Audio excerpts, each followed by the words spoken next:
you see the updated Western Conference standings, Warriors still a half game up on Memphis, but the loss column, even in the loss column, pay attention to that, folks. However, with the Pelicans' loss, the Warriors have clinched a spot in the play-in tournament, so they will be in the play-in. Now it's about where would they be at?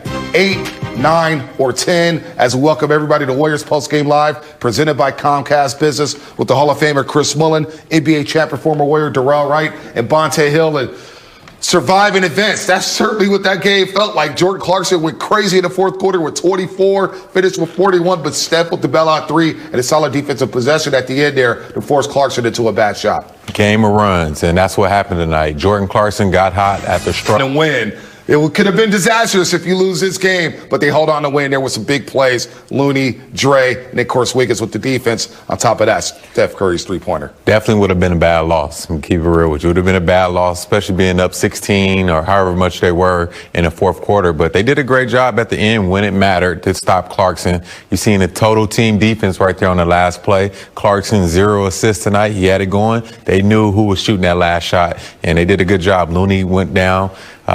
And verticality, it was a little bit of contact, but he's able to do that in a restricted area. So this is a great team win tonight. And the Warriors built that 16-point lead by pressure defense, making Ingles and Royce O'Neal, with the absence of Mike Conley and Donovan Mitchell, their primary playmakers. So they did a great job defensively. And yeah, Utah got free, and Clarkson went crazy to get that game, to take the lead. But the Warriors, and Steph Curry mentioned in his post-game comments, they haven't had a game where they had the lead, lost it, and had to come back in this fashion. So it had a playoff atmosphere to it. This may be the first-round matchup, so I think the Warriors gained some confidence. I thought Utah played Steph really well. They were physical with him, made it hard for him, and he still had not only the game winner. What do you have, 37? 36. Here we go again. Game. Great job defensively, 36. Speaking of Steph Curry, let's look at some of the highlights from tonight. As you said, he only had 36. He only sank 3 threes. He was 3-13 from the three-point line, 11-25 overall. But look, he had 15 at the half. He got it rolling there in the third quarter. And then the big display of the game with the three-pointer there on the reload. Steph Curry, just magical. 37 30-point game of the season, 20 in the last 22. Steph Curry scored 30-plus. Well, we just saw 5 clips. Here's number 6, okay? 5 of those 6 shots he made, there's 2 players contesting his shots. Every time. So the defense is doing a good job. It's just Steph Curry's too good. He's on such a roll. Just a dynamic scorer. This is just beautiful. After missing that open 3, to be able to relocate with poise and patience. And I think that poise and confidence and patience comes from, he knows the ball went from Kevon Looney to Draymond. It was like they were playing in the backyard. It was soft bounce pass. Right. Steph knocks it down, looks at Draymond, big smile. And you see the score. This is what we do. This is what he does. 31.9 points per game, Darrell. And even in Utah did everything you can. What is Utah saying right now in the locker room as you see the most 30-point games by a player their 12th season or later? Who's that? Michael Jeffrey Jordan, 44. Number 2 on that list, he just surpassed Kobe Bryant. I mean, this guy's putting himself in categories at the top 10 players of all time, Darrell. This is incredible. Because he is a top 10 player of all time. Ooh. Not surped at all. No doubt. I like that. I like that spicy take. Maybe more. That might be a little. That might be underestimated.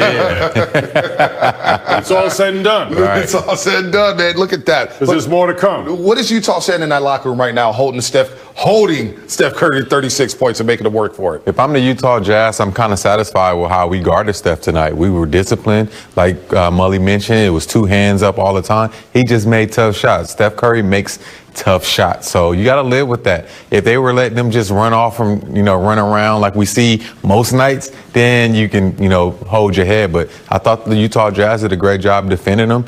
Steph Curry did Steph Curry things tonight. Could be a playoff preview here. Let's get to Kent Bazemore, because Kent Bazemore showed up in the second half, including that third quarter there. He finished the game with 19 points, 2 threes, had a nice bucket there in crunch time off the layup, you see. And we'll get to the tweets that Bradley Beal sent out into the internet earlier today. I wonder if Kent Bazemore read those tweets at halftime, but he came out in the third quarter and he was smoking, Darrell. I thought he played really well. He played a great game. He mixed it up. He shot the three, and then he also got to the basket. When he's being aggressive, when he's being that other scorer for the Warriors, this is a good Warriors team. And I thought tonight he came out aggressive. He tried to do a great job on Clarkson. He made it hard on him. So another good game for Bazemore tonight. Yeah, the 19 points, he shot 50% from the field, but I thought his defense, and I thought the defense was the key because I thought the Warriors did a really good job of putting pressure on the ball handlers, whether it be Ingles or Royce O'Neal or Bogdanovich, making it tough for them.